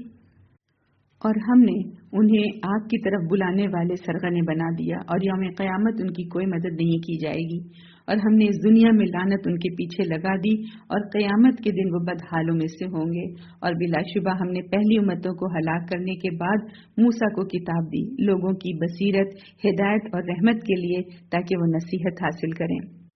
اور اے نبی، جب ہم نے موسیٰ پر امر خاص کی وحی کی تو آپ طور کی مغربی جانب نہیں تھے، اور نہ آپ اس واقعے کے گواہ تھے، لیکن ہم نے کئی امتیں پیدا کی، پھر ان کی عمریں طویل ہوئیں، اور آپ اہل مدین میں نہیں رہتے تھے کہ ان پر ہماری آیات تلاوت کرتے، لیکن ہم ہی رسول بھیجنے والے تھے۔ اور آپ طور کی جانب نہیں تھے جب ہم نے موسیٰ کو پکارا تھا، لیکن یہ وحی تو آپ کے رب کی طرف سے رحمت ہے، تاکہ آپ ان لوگوں کو ڈرائیں جن کے پاس اس سے پہلے کوئی ڈرانے والا نہیں آیا، شاید کہ وہ نصیحت حاصل کریں۔ اور اگر یہ بات نہ ہوتی کہ لوگوں کے ہاتھوں کے آگے بھیجے ہوئے اعمال کی وجہ سے ان پر کوئی مصیبت آتی تو وہ کہتے اے ہمارے رب، تو نے ہماری طرف کوئی رسول کیوں نہ بھیجا، پھر ہم تیری آیات کا اتباع کرتے اور ہم مومنوں میں سے ہو جاتے، تو ہم رسول نہ بھیجتے۔ لہٰذا جب ہماری طرف سے ان کے پاس حق یعنی قرآن آ گیا تو وہ کہنے لگے اسے ویسے معجزے کیوں نہیں دیے گئے جیسے موسیٰ کو دیے گئے تھے؟ کیا وہ ان معجزات کا انکار نہیں کر چکے جو اس سے پہلے موسیٰ کو دیے گئے تھے؟ انہوں نے کہا یہ دونوں ایک دوسرے کے مددگار جادوگر ہیں، اور انہوں نے کہا بلا شبہ ہم ایک کے منکر ہیں، ہم ہر ایک کے منکر ہیں۔ کہہ دیجئے اگر تم سچے ہو تو اللہ کے پاس سے کوئی ایسی کتاب لے آؤ جو ان دونوں سے زیادہ ہدایت والی ہو، تاکہ میں بھی اس کا اتباع کروں۔ تو پھر اگر وہ آپ کی بات قبول نہ کریں تو جان لیجئے کہ وہ صرف اپنی خواہشوں کی پیروی کر رہے ہیں، اور اس سے زیادہ گمراہ کون ہو سکتا ہے جو اللہ کی طرف سے ہدایت کے بغیر اپنی خواہش کی پیروی کرے۔ بلا شبہ اللہ ظالم لوگوں کو ہدایت نہیں دیتا۔ یہاں ہم دیکھیں کہ خطاب نبی اکرم صلی اللہ علیہ وسلم کی طرف آ رہا ہے کہ آپ تو اس وقت موجود نہیں تھے جب ہم نے موسیٰ علیہ السلام کو کتاب دی، آپ مدین والوں میں بھی نہیں تھے، آپ طور کے پاس بھی نہیں تھے، یعنی یہ سارے واقعات آپ نے اپنی آنکھوں سے تو دیکھے نہیں، پھر آپ کو یہ سب کیسے معلوم ہوا؟ تو اس سوال کا مقصد دراصل یہ بتانا ہے کہ یہ قرآن انسانی روایت یا سنی سنائی کہانی نہیں ہے، بلکہ خالص وحی ہے۔ اللہ خود اپنے رسول کی سچائی کو ثابت کر رہا ہے کہ جو شخص ان اوقات میں موجود ہی نہیں تھا وہ اتنی درست تفصیل بیان نہیں کر سکتا جب تک کہ اسے اللہ نہ بتائے۔ پھر آگے یہ بتایا گیا کہ پہلے لوگوں پر مدتیں گزر گئیں، ہدایت بھلا دی گئی، اس لیے اللہ نے یہ کتاب بھیجی تاکہ لوگوں پر حجت پوری ہو جائے اور وہ یہ عذر نہ کر سکیں کہ ہمارے پاس کوئی خبردار کرنے والا نہیں آیا تھا۔ پھر آخر میں دیکھیں کیا کہا گیا کہ جب ان کے پاس حق آتا ہے تو کہتے ہیں موسیٰ کو جو دیا گیا وہ ہمیں کیوں نہیں دیا گیا، حالانکہ وہ پہلے موسیٰ کی دی چیزوں کا بھی تو انکار کر چکے تھے۔ یعنی مسئلہ دلیل کا ہے ہی نہیں، ضد کا ہے اور خواہش کا ہے۔ تو اس پورے حصے کا سمجھیں کہ جو پیغام ہے وہ یہ ہے کہ قرآن اللہ کی طرف سے ہے، رسول کی سچائی جو ہے خود اللہ تعالیٰ ثابت کر رہا ہے، ہدایت آ جانے کے بعد کوئی عذر باقی نہیں رہتا، اور جو لوگ حق کو ماننے کے بجائے مسلسل مطالبے اور اعتراض کر رہے ہیں تو وہ دراصل ماننے ہی نہیں ہے ان کو۔ آگے ہے آیت نمبر 51 سے 60، اور بلا شبہ ہم انہیں لگاتار اپنی ہدایت و نصیحت کی باتیں پہنچاتے رہے تاکہ وہ نصیحت حاصل کریں۔ وہ لوگ جنہیں ہم نے اس قرآن سے پہلے کتاب دی تھی وہی اس پر ایمان لاتے ہیں، اور جب ان پر قرآن کی تلاوت کی جاتی ہے تو وہ کہتے ہیں ہم اس پر ایمان لائے، بے شک یہ ہمارے رب کی طرف سے حق ہے، بلا شبہ ہم تو اس سے پہلے ہی مسلمان تھے۔ ان لوگوں کو ان کا دوبار اجر دیا جائے گا کیونکہ انہوں نے صبر کیا اور وہ بھلائی کے ساتھ برائی کو دور کرتے ہیں، اور جو ہم نے انہیں رزق دیا ہے اس میں سے خرچ کرتے ہیں، اور جب وہ لغو بات سنتے ہیں تو وہ اس سے منہ موڑ لیتے ہیں اور کہتے ہیں ہمارے لیے ہمارے اعمال ہیں، تمہارے لیے تمہارے اعمال ہیں، تمہیں سلام ہو، ہم جاہلوں کو نہیں چاہتے۔ اے نبی، بے شک جسے آپ چاہیں ہدایت نہیں دے سکتے بلکہ اللہ ہی جسے چاہے ہدایت دیتا ہے، اور وہ ہدایت پانے والوں کو خوب جانتا ہے۔ وہ مشرکین مکہ کہتے ہیں اگر ہم نے تیرے ساتھ ہدایت کی پیروی کی تو ہمیں ہماری زمین سے اچک لیا جائے گا، کیا ہم نے انہیں پرامن حرم میں جگہ نہیں دی جس کی طرف ہر قسم کے پھل ہماری طرف سے بطور رزق لائے جاتے ہیں؟ لیکن ان کے اکثر نہیں جانتے۔ اور ہم نے کتنی ہی بستیاں ہلاک کر دیں جو اپنی معیشت پر اتراتی تھیں، چنانچہ ان کے یہ گھر اجڑے پڑے ہیں، ان کے بعد بہت تھوڑے ہی آباد ہوئے، اور ہم ہی ان سب کے وارث ہوئے۔ اور آپ کا رب بستیوں کو ہلاک کرنے والا نہیں، یہاں تک کہ وہ ان کی کسی بڑی بستی میں کوئی رسول بھیجتا ہے، وہ ان پر ہماری آیات تلاوت کرتا ہے، اور ہم بستیوں کو ہلاک کرنے والے نہیں مگر اسی وقت جبکہ ان کے باشندے ظالم ہوں۔ اور تمہیں جو بھی چیز دی گئی ہے وہ دنیاوی زندگی کی متاع اور اس کی زینت ہے، اور جو کچھ اللہ کے پاس ہے وہ بہت بہتر اور زیادہ دیر پا ہے، کیا پھر تم عقل نہیں رکھتے؟ ان آیات میں خلاصے یہ ہے کہ اللہ تعالیٰ کیا فرما رہے ہیں کہ ہم نے قرآن میں بات کو بار بار پہنچا دیا ہے تاکہ لوگ نصیحت حاصل کریں۔ پھر دیکھیں ان اہل کتاب کا ذکر کیا گیا جو پہلے سے سچے طالب تھے، جب قرآن سنا تو فوراً مان گئے کیونکہ انہوں نے حق کو پہچان لیا اور کہا کہ ہم تو پہلے ہی اللہ کے فرمانبردار تھے۔ یعنی یا کہا کیا جا رہا ہے کہ سچا دل جب حق سنتا ہے تو جھگڑا نہیں کرتا بلکہ قبول کر لیتا ہے۔ پھر دیکھیں آگے کیا ہے کہ بتایا کہ ہدایت دینا رسول کے اختیار میں نہیں ہے، جسے اللہ چاہے ہدایت دیتا ہے۔ اور پھر یہ بتایا کہ جو لوگ دنیاوی مفاد، قوم، زمین اور خوف اور نقصان کی وجہ سے حق چھوڑتے ہیں وہ دراصل اللہ کی قدرت کو نہیں پہچانتے، حالانکہ رزق، امن اور عزت سب اللہ کے ہاتھ میں۔ اور پھر دیکھیں کہ آخر میں دنیا کی زندگی کی حقیقت بتائی کہ یہ وقتی فائدہ ہے، اصل کامیابی وہ ہے جو آخرت میں ملے گی۔ تو پیغام یہ ہے کہ سچا طالب حق قرآن سے جڑ کر ہدایت پا لیتا ہے اور ضدی دل بہانے بناتا ہے، اور جو اللہ پر بھروسہ کرے وہ دنیا کے خوف سے حق کو نہیں چھوڑتا، کیونکہ اصل کامیابی دنیا نہیں بلکہ آخرت ہے۔ آگے ہے آیت نمبر 61 سے 70۔ بھلا وہ شخص جسے ہم نے اچھا وعدہ دیا پھر وہ اس وعدے کو پانے والا ہے، کیا اس شخص جیسا ہے جسے ہم نے دنیاوی زندگی کی متاع دی، پھر وہ قیامت کے دن عذاب میں حاضر کیے جانے والے لوگوں میں سے ہوگا؟ اور جس دن اللہ انہیں پکارے گا پھر وہ کہے گا میرے وہ شریک کہاں ہیں جنہیں تم میرا شریک سمجھتے تھے؟ وہ لوگ جن پر حکم یعنی عذاب ثابت ہو چکا کہیں گے اے ہمارے رب یہی وہ لوگ ہیں جنہیں ہم نے گمراہ کیا، ہم نے انہیں ایسے گمراہ کیا جیسے ہم خود گمراہ ہوئے تھے۔ ہم تیرے سامنے اظہار برات کرتے ہیں کہ وہ ہماری عبادت کیا ہی نہیں کرتے تھے۔ اور ان سے کہا جائے گا تم اپنے شریکوں کو بلاؤ، چنانچہ انہیں پکاریں گے وہ تمہیں جواب نہیں دیں گے اور وہ سب عذاب دیکھ لیں گے، کاش وہ ہدایت پر چلتے۔ اور جس دن اللہ انہیں پکارے گا تو وہ کہے گا تم نے رسولوں کو کیا جواب دیا تھا؟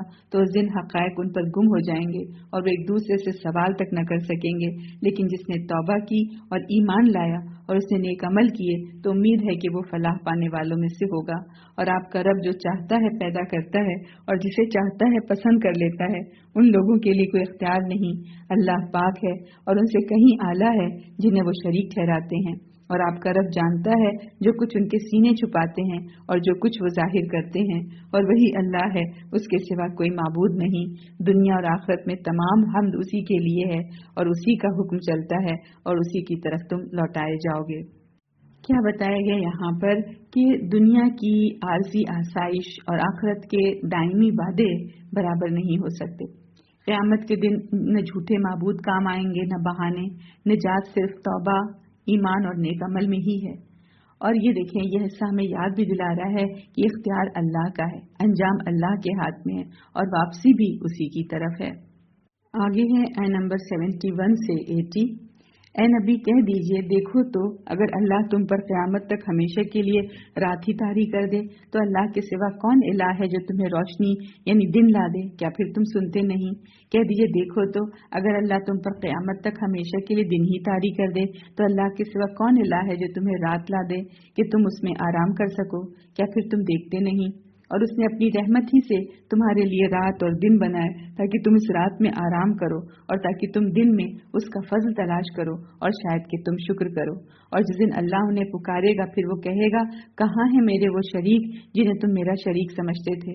اور ہم ہر امت میں سے ایک گواہ نکالیں گے، پھر ہم کہیں گے تم میرے ساتھ شرک کرنے پر اپنی دلیل لاؤ، پھر وہ جان لیں گے کہ بے شک سچی بات اللہ ہی کی ہے اور ان سے گم ہو جائے گا جو کچھ وہ جھوٹ گڑھتے تھے۔ بے شک قارون موسیٰ کی قوم میں سے تھا، پھر اس نے ان پر ظلم کیا اور ہم نے اسے اس قدر خزانے دیے تھے کہ بلا شبہ اس کی چابیاں طاقتور مردوں کی ایک جماعت کو تھکا دیتی تھیں۔ یاد کرو جب اس کی قوم نے اس سے کہا تو اترا مت، بے شک اللہ اترانے والوں کو پسند نہیں کرتا، اور جو کچھ اللہ نے تجھے دیا ہے تو اس سے آخرت کا گھر تلاش کر اور تو دنیا میں بھی اپنا حصہ مت بھول، اور تو لوگوں سے ایسے احسان کر جیسے اللہ نے تجھ پر احسان کیا ہے، اور تو زمین میں فساد نہ کر، بے شک اللہ فسادیوں کو پسند نہیں کرتا۔ قارون نے کہا مجھے تو یہ مال صرف اس علم کی بنا پر دیا گیا ہے جو میرے پاس ہے، کیا وہ نہیں جانتا تھا کہ بے شک اللہ نے اس سے پہلے ایسے بہت سے لوگ ہلاک کر دیے تھے جو قوت میں اس سے زیادہ تھے اور مال یا جماعت میں زیادہ تھے، اور مجرموں سے ان کے گناہوں کے بارے میں نہیں پوچھا جاتا۔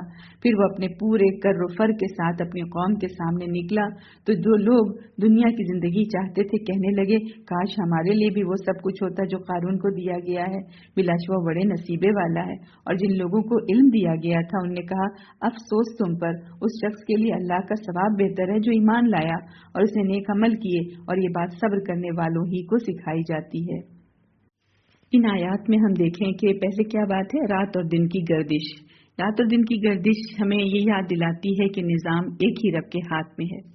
پھر ہم دیکھیں کہ قارون کا واقعہ جو ہے وہ آ رہا ہے، تو یہاں پر ایک تصویر اس طرح دکھائی جا رہی ہے کہ دل کے دو راستے ہیں، ایک وہ جو مال کو اپنی قابلیت کا نتیجہ سمجھ کر اتراتا ہے اور کہتا ہے کہ یہ سب مجھے میرے علم سے ملا ہے، اور دوسرا وہ ہے جو علم کے باوجود عاجزی اختیار کرتا ہے اور کہتا ہے کہ اللہ کا دیا ہوا بہتر ہے ان لوگوں کے لیے جو ایمان لائے اور عمل صالح کریں۔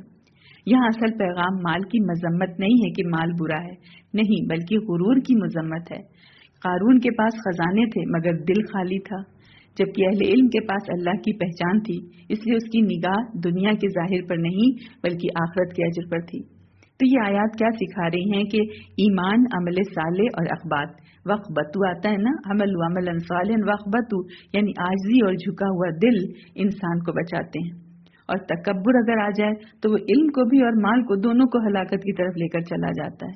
تو اصل کامیابی یہ ہے کہ نعمت ملے تو بندہ اور زیادہ جھک جائے، نہ کہ اور زیادہ اترانے لگے۔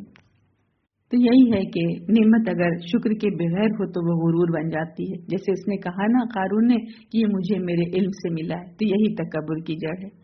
تو اہل علم نے یاد دلایا کہ اصل کامیابی مال میں نہیں بلکہ ایمان اور آخرت کے اجر میں ہے۔ آگے ہے آیت نمبر 81 سے 88۔ چنانچہ ہم نے اسے اور اس کے گھر کو زمین میں دھسا دیا، پھر اس کے لیے اس کے حامیوں کی کوئی ایسی جماعت نہ تھی جو اللہ کے مقابلے میں اس کی مدد کرتی، اور نہ وہ خود ہی بدلہ لے سکا۔ اور جنہوں نے کل اس کے مرتبے کی تمنا کی تھی وہ صبح اٹھ کر کہنے لگے، ہائے شامت، اللہ اپنے بندوں میں سے جس کے لیے چاہے رزق کشادہ کرتا ہے اور جس کے لیے چاہے تنگ کرتا ہے۔ اگر اللہ نے ہم پر احسان نہ کیا ہوتا تو بے شک وہ ہمیں بھی دھسا دیتا۔ ہائے شامت، کافر فلاح نہیں پاتے۔ وہ آخرت کا گھر ہم ان لوگوں کو دیں گے جو زمین میں نہ بڑائی چاہتے ہیں اور نہ فساد، اور اچھی عاقبت تو متقین ہی کی ہے۔ جو کوئی نیکی لائے گا تو اس کے لیے اس سے بہتر بدلہ ہوگا، اور جو کوئی برائی لائے گا تو برے عمل کرنے والوں کو وہی بدلہ دیا جائے گا جو وہ عمل کرتے تھے۔ بلا شبہ وہ اللہ جس نے آپ پر قرآن نازل کیا، یقیناً وہ آپ کو اچھے انجام تک پہنچانے والا ہے۔ کہہ دیجئے میرا رب خوب جانتا ہے کہ کون ہدایت کے ساتھ آیا اور کون کھلی گمراہی میں ہے، اور آپ امید نہیں رکھتے تھے کہ آپ کی طرف یہ کتاب القا کی جائے گی، مگر یہ آپ کے رب کی رحمت ہی سے القا ہوئی ہے، لہٰذا آپ کافروں کے مددگار ہرگز نہ ہوں، اور وہ کافر آپ کو اللہ کی آیات کی تبلیغ سے نہ روک دیں اس کے بعد کہ وہ آپ کی طرف اتاری گئیں، اور آپ انہیں اپنے رب کی طرف بلائیں اور مشرکوں میں سے ہرگز نہ ہوں، اور آپ اللہ کے ساتھ کسی اور الہ کو مت پکاریں، اللہ کے سوا کوئی الہ نہیں، ہر چیز ہلاک ہونے والی ہے سوائے اس کے چہرے کے، اسی کا حکم چلتا ہے اور تم سب اسی کی طرف لوٹائے جاؤ گے۔ ان آیات میں ہم دیکھیں کہ قارون کے انجام کو دکھا کر ایک بہت گہرا اور لرزہ دینے والا پیغام دیا گیا کہ جو شخص کل تک اپنے خزانوں کے ساتھ نکلا تھا اور لوگ اس کی چمک دمک دیکھ کر حسرت کر رہے تھے، وہ ایک لمحے میں زمین میں دھسا دیا گیا، نہ اس کا مال کام آیا نہ اس کی جماعت کام آئی۔ یہاں بتایا گیا کہ تکبر کا انجام جو ہے ہمیشہ زوال ہے، اور اللہ کے مقابلے میں کوئی طاقت نہیں ٹھہر سکتی۔ پھر وہی لوگ جو کل تک اس جیسا بننا چاہتے تھے فوراً کہنے لگے کہ واقعی اللہ ہی رزق کو کشادہ اور تنگ کرتا ہے، اگر اللہ ہم پر فضل نہیں کرتا تو ہمیں بھی دھسا دیتا۔ یعنی دنیا کی چمک ایک دھوکہ ہے جو حقیقت سامنے آتے ہی ٹوٹ جاتا ہے۔ اور پھر ہم دیکھیں کہ آخر میں اعلان کر دیا گیا کہ آخرت کا گھر ان لوگوں کے لیے ہے جو زمین میں بڑائی اور فساد نہیں چاہتے، اور انجام کیا بتائیں؟ متقیوں کے لیے، اور ہر چیز فنا ہونے والی ہے سوائے اللہ کے۔ تو مطلب یہ کہ پیغام یہ تھا کہ اصل کامیابی عاجزی، تقوی اور اللہ سے تعلق میں ہے، نہ کہ مال، نمود اور غرور میں، اور جو اللہ کو مقصد بنا لے وہی باقی رہنے والی کامیابی کو پا لیتا ہے۔ تو بہت مختصراً اگر ہم 2-3 لائن میں اس میسج کو سمجھیں، ان آیات میں جو لاسٹ کی آیات میں کہا گیا کہ قارون جو ہے زمین میں دھنس گیا، مال نے تو اسے نہیں بچایا، اور آخرت صرف ان کے لیے ہے جو نہ تکبر چاہتے ہیں نہ فساد چاہتے ہیں۔ اصل کامیابی تقوی ہے، نمائش نہیں ہے، اور آخری اعلان دیکھیں، ہر چیز فنا ہے، باقی صرف اللہ ہے۔ الحمدللہ سورۃ قصص مکمل ہوئی۔ سورۃ قصص میں اگر مجموعی طور پر ہم دیکھیں پوری سورت کو ایسے ایک گو میں دیکھیں کہ کیا کیا پیغام تھا ہمارے لیے، تو اس میں یہ ہے کہ اللہ کمزور کو اٹھا کر غالب کر دیتا ہے نا، موسیٰ علیہ السلام کو ہم دیکھیں، اور طاقت اور مال اور غرور والے جیسے فرعون اور قارون جو ہے ان کو مٹا دیتا ہے۔ اس لیے اصل کامیابی اللہ پر بھروسہ اور صبر اور عاجزی میں ہے، اور اللہ کی خاطر جو ہے ہجرت کرنے میں، یعنی ہر وہ چیز جو اللہ کہتا ہے اسے نہیں کرنا، اس کو چھوڑ کر ہٹ جانے میں ہے نا۔ اور جو بندہ اللہ کے لیے قدم اٹھاتا ہے اللہ اس کے لیے راستے کھول دیتا ہے، اور دنیا کی چمک نہیں بلکہ آخرت کا انجام ہی حقیقی معیار ہے۔ اور الحمدللہ اب شروع ہو رہی ہے سورۃ العنکبوت۔ یہ بھی مکی صورت ہے، اس کا بھی جو نزول کا جو وقت ہے وہی ہے کہ مسلمانوں پر ظلم ہو رہا تھا، آزمائشیں آ رہی تھیں اور دباؤ بھی بڑھ چکا تھا۔ اس کا جو سینٹرل تھیم ہے وہ یہ ہے کہ ایمان صرف دعویٰ نہیں ہے، آزمائش سے گزرنا لازم ہے۔ پچھلی قوموں کی مثالیں بھی آئیں گی، ہجرت، صبر اور توکل، اس پر بات ہم دیکھیں گے، باطل کی کمزوری دیکھیں گے، مکڑی کے جال کی مثال اسی میں آئے گی، اور عنکبوت نام اسی لیے ہے، اس کا مطلب ہوتا ہے مکڑی۔ اور پھر دیکھیں ابھی ہم نے سورۃ القصص پڑھی تو وہاں پر کیا دکھایا گیا کہ اللہ کی تدبیر غالب ہے اور ظالم انجام کو پہنچتے ہیں. اور سورۃ العنکبوت میں انشاءاللہ ہم پڑھیں گے کہ اس انجام تک پہنچنے سے پہلے مومن کو آزمائش سے گزرنا پڑتا ہے. شروع کرتے ہیں. آیت نمبر 1 سے 10 دیکھتے ہیں. الف لام میم. کیا لوگوں نے یہ سمجھ رکھا ہے کہ وہ صرف یہ کہنے پر چھوڑ دیے جائیں گے کہ ہم ایمان لائے اور انہیں آزمایا نہیں جائے گا؟ اور ہم نے ان لوگوں کو آزمایا ہے جو ان سے پہلے تھے، چنانچہ اللہ ان لوگوں کو ضرور ظاہر کرے گا جنہوں نے سچ بولا، اور وہ ضرور ظاہر کرے گا ان کو جو جھوٹے ہیں. کیا جو لوگ برے عمل کرتے ہیں انہوں نے یہ سمجھ رکھا ہے کہ وہ ہم سے بچ کر نکل جائیں گے؟ بہت برا ہے جو وہ فیصلہ کرتے ہیں. جو شخص اللہ سے ملاقات کی امید رکھتا ہے وہ جان لے کہ بلا شبہ اللہ کا وعدہ ضرور آنے والا ہے اور وہ خوب سننے والا، خوب جاننے والا ہے. اور جو شخص جہاد کرے تو بس وہ اپنے ہی فائدے کے لیے جہاد کرتا ہے. بے شک اللہ تمام جہان والوں سے بے نیاز ہے. اور جو لوگ ایمان لائے اور انہوں نے نیک عمل کیے ہم ان سے ان کی برائیاں ضرور مٹا دیں گے، اور جو عمل وہ کرتے رہے ہم انہیں ضرور ان کی بہترین جزا دیں گے. اور ہم نے انسان کو اپنے والدین سے نیک سلوک کرنے کی وصیت کی، اور اگر وہ دونوں تجھ پر زور ڈالیں کہ تو میرے ساتھ اس چیز کو شریک ٹھہرائے جس کا تجھے علم نہیں تو ان دونوں کی اطاعت نہ کرنا. میری ہی طرف تمہیں لوٹ کر آنا ہے، پھر میں تمہیں بتاؤں گا جو کچھ تم عمل کرتے تھے. اور جو لوگ ایمان لائے اور انہوں نے نیک عمل کیے ہم انہیں نیک لوگوں میں ضرور داخل کریں گے. اور لوگوں میں سے بعض وہ ہیں جو کہتے ہیں کہ ہم اللہ پر ایمان لائے، پھر جب اللہ کی راہ میں انہیں ایذا دی جاتی ہے تو وہ لوگوں کے ستانے کو اللہ کے عذاب کے برابر ٹھہراتے ہیں. اور اگر آپ کے رب کی طرف سے مدد آ جائے تو وہ ضرور کہیں گے بے شک ہم تمہارے ساتھ تھے. کیا جو کچھ جہان والوں کے سینوں میں ہے اللہ اسے خوب جاننے والا نہیں؟ ہم دیکھیں ان آیات میں کیا پیغام ہے کہ ایمان کا امتحان جو ہے زندگی کا حصہ ہے. یعنی ایمان کا مطلب آزمائش سے گزرنا ہے. دعویٰ تو آسان ہے، ثابت قدمی مشکل ہے. اللہ جن لوگوں کو چنتا ہے انہیں مشکلات اور آزمائشوں سے گزارتا ہے تاکہ سچے مومن ثابت ہوں اور صبر اور تقوی اختیار کرنے والا اللہ کی مدد اور کامیابی کو پالے. تو یہ صورت ہمیں سکھا رہی ہے کہ تکلیف جو ہے وہ سزا یا عذاب نہیں ہے بلکہ سچائی کا ایک امتحان ہے. آگے ہے آیت نمبر 11 سے 20. اور اللہ انہیں ضرور ظاہر کرے گا جو ایمان لائے، اور وہ منافقوں کو بھی ضرور ظاہر کرے گا. اور جن لوگوں نے کفر کیا انہوں نے ایمان والوں سے کہا تم ہمارے راستے کی پیروی کرو اور ہم تمہارے گناہ اٹھا لیں گے، حالانکہ ان کے گناہوں میں سے کچھ بھی نہیں اٹھائیں گے. بے شک وہ جھوٹے ہیں اور یقیناً وہ اپنے بوجھ اور اپنے بوجھوں کے ساتھ کئی اور بوجھ اٹھائیں گے، ضرور اٹھائیں گے. اور جو کچھ وہ جھوٹ گھڑتے رہے روز قیامت ان کے متعلق ان سے ضرور پوچھا جائے گا. اور بلا شبہ ہم نے نوح کو اس کی قوم کی طرف بھیجا، چنانچہ وہ ان میں 50 کم 1000 سال رہا. پھر انہیں طوفان نے اس حال میں پکڑ لیا کہ وہ ظالم تھے. پھر ہم نے اسے اور کشتی والوں کو نجات دی، اور ہم نے اس کشتی کو دنیا والوں کے لیے عظیم نشانی بنا دیا. اور ہم نے ابراہیم کو بھیجا جب اس نے اپنی قوم سے کہا تم اللہ کی عبادت کرو اور اس سے ڈرو، اگر تم جانتے ہو تو یہ تمہارے لیے بہت بہتر ہے. تم تو اللہ کے سوا بتوں ہی کی عبادت کرتے ہو اور تم جھوٹ گھڑتے ہو. بلا شبہ اللہ کے سوا جن کی تم عبادت کرتے ہو وہ تمہارے لیے رزق کا اختیار نہیں رکھتے، لہذا تم اللہ کے یہاں رزق تلاش کرو اور تم اسی کی عبادت کرو اور تم اسی کا شکر کرو، تم اسی کی طرف لوٹائے جاؤ گے. اور اگر تم جھٹلاؤ تو تم سے پہلے کئی امتوں نے جھٹلایا ہے، اور رسول کا کام تو صرف کھول کر پہنچا دینا ہے. کیا انہوں نے دیکھا نہیں کہ اللہ مخلوق کو پہلی بار کیسے پیدا کرتا ہے پھر اسے لوٹائے گا؟ بلا شبہ یہ اللہ پر بہت آسان ہے. کہہ دیجئے تم زمین میں سیر کرو، پھر دیکھو اس نے مخلوق پہلی بار کیسے پیدا کی، پھر اللہ ہی اسے دوسری بار پیدا کرے گا. بلا شبہ اللہ ہر شے پر خوب قادر ہے. ان آیات میں ہم دیکھیں کہ جو ہمارے لینے کی باتیں، عمل کے جو پیغام ہمارے لیے ہیں کہ ایمان اور نفاق جو ہیں آزمائش میں واضح ہو جاتے ہیں. کسی کا گناہ کوئی اور نہیں اٹھا سکتا، ہر شخص خود ذمہ دار ہے.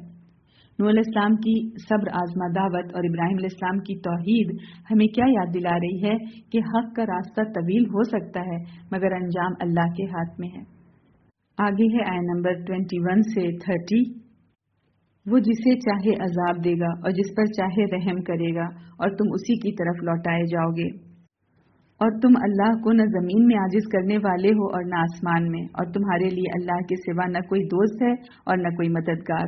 اور جن لوگوں نے اللہ کی آیات اور اس کی ملاقات کا انکار کیا وہی لوگ میری رحمت سے نا امید ہو چکے ہیں اور انہی کے لیے دردناک عذاب ہے۔ پھر ابراہیم کی قوت کا جواب بس یہی تھا کہ ابراہیم کی قوم کا جواب بس یہی تھا کہ انہوں نے کہا اسے قتل کر دو یا اسے جلا دو۔ پھر اللہ نے اسے آگ سے نجات دی، بے شک اس میں ایمان لانے والوں کے لیے نشانیاں ہیں۔ اور ابراہیم نے کہا تم نے اللہ کے سوا جن بتوں کو معبود ٹھہرا لیا ہے تو یہ محض تمہاری آپس کی دنیا کی دوستی کی وجہ سے ہے۔ پھر قیامت کے روز تم میں سے ایک دوسرے کا انکار کرے گا اور تم میں سے ایک دوسرے پر لعنت بھیجے گا اور تمہارا ٹھکانہ آگ ہے اور تمہارے لیے کوئی مددگار نہیں ہوگا۔ پھر ابراہیم پر لوط ایمان لایا اور ابراہیم نے کہا بے شک میں اپنے رب کی طرف ہجرت کرنے والا ہوں، بلا شبہ نہایت غالب خوب حکمت والا ہے۔ اور ہم نے اسے اسحاق اور یعقوب دیے اور اس کی اولاد میں نبوت اور کتاب رکھ دی اور ہم نے اسے اس کا اجر دنیا میں بھی دیا اور بلا شبہ آخرت میں صالح لوگوں میں سے ہوگا۔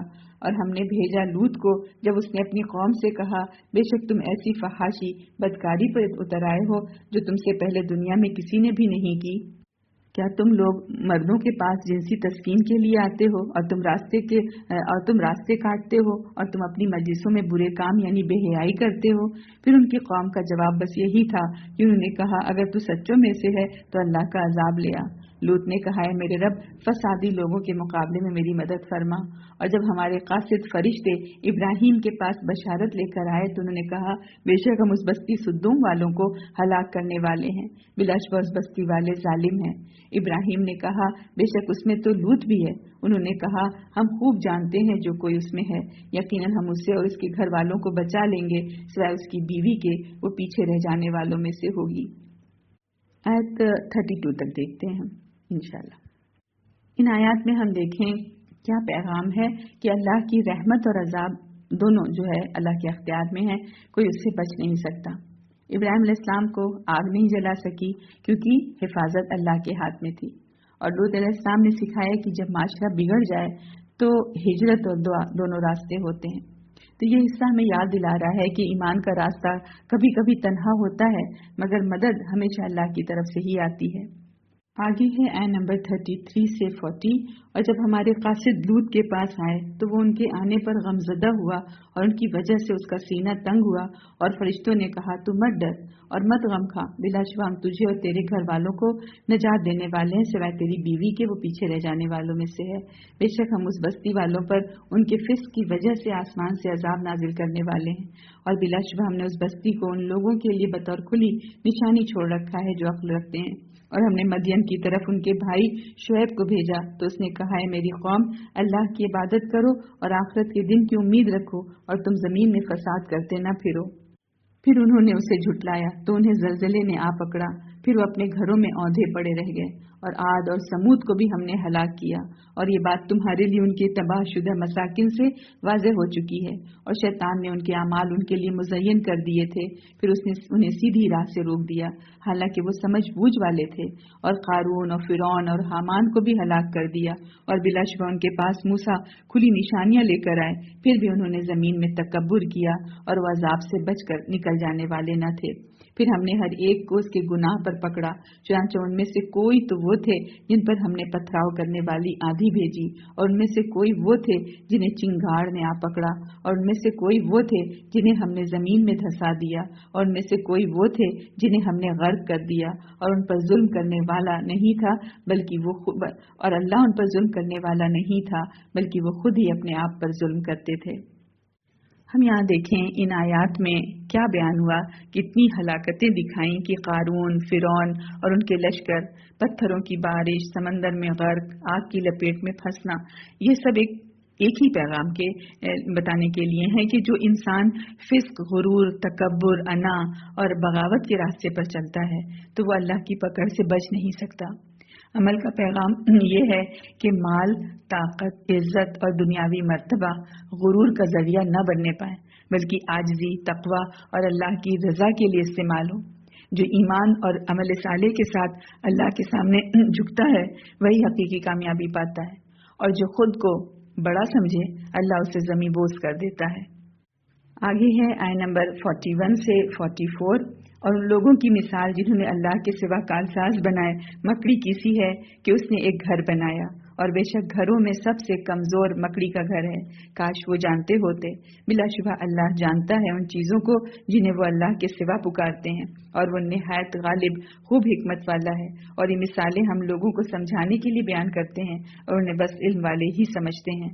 اللہ نے زمین اور آسمان حق کے ساتھ پیدا کیے ہیں، بلا شبہ اس میں مومنوں کے لیے عظیم نشانی ہے۔ ان آیات میں ہم دیکھیں کہ کیا ہے کہ باطل سہارا مکڑی کے جالے کی طرح ہے کہ ظاہر میں بنا ہوا مگر حقیقت میں کمزور۔ یعنی جس طرح مکڑی کا جالا بہت ہی بودا، بہت ہی کمزور، بہت ہی ناپائیدار ہوتا ہے کہ ہاتھ کے چھوٹے سے صرف ٹچ ہونے سے بھی وہ ٹوٹ جاتا ہے، تو اللہ کے سوا دوسروں کو اپنا معبود، حاجت روا، مشکل کشا سمجھنا بھی بالکل ایسا ہی ہے، یعنی بالکل بے فائدہ ہے، کیونکہ وہ بھی کسی کے کام نہیں آ سکتے۔ اس لیے غیر اللہ کے سہارے بھی مکڑی کے جالے کی طرح بالکل ناپائیدار ہیں۔ اگر یہ پائیدار یا نفع بخش ہوتے تو یہ جو معبود جو گزشتہ اقوام کو تباہی سے بچا لیتے، لیکن دنیا نے دیکھ لیا کہ وہ انہیں نہیں بچا سکے۔ الحمدللہ جز 20 مکمل ہوا۔ اس میں ہمارے لیے کیا ہدایات ہیں اور کیا پیغامات ہیں، ایک مجموعی طور پہ دیکھتے ہیں پورے جز 20 میں کہ اللہ کی آزمائشیں زندگی کا حصہ ہیں، صابر ہی کامیاب رہتے ہیں، اور غرور، تکبر، مال و دولت میں اترانا اور بغاوت انسان کو تباہی کی طرف لے جاتے ہیں، اور اللہ کی رضا اور ہدایت کے لیے عاجزی اور عمل صالح اختیار کرنا ضروری ہے۔ اور دنیاوی چمک اور طاقت فانی ہے، اصل کامیابی آخرت میں ہے۔ اور ہم دیکھیں کہ ہر نبی کا مشن اللہ کی طرف سے ہے، ان پر ایمان لانا حجت مکمل کرنے کے مترادف ہے۔ اور یہ سمجھے مختصراً کہ پیغام کیا ہے: ایمان، صبر، عاجزی، عمل صالح اور اللہ کی ہدایت پر بھروسہ۔ الحمدللہ ہم اللہ تعالیٰ سے دعا کریں کہ اللہ ہمیں غرور اور تکبر سے بچانا اور عاجزی، ایمان اور عمل صالح عطا فرمانا۔ آمین۔ والسلام علیکم ورحمۃ اللہ وبرکاتہ۔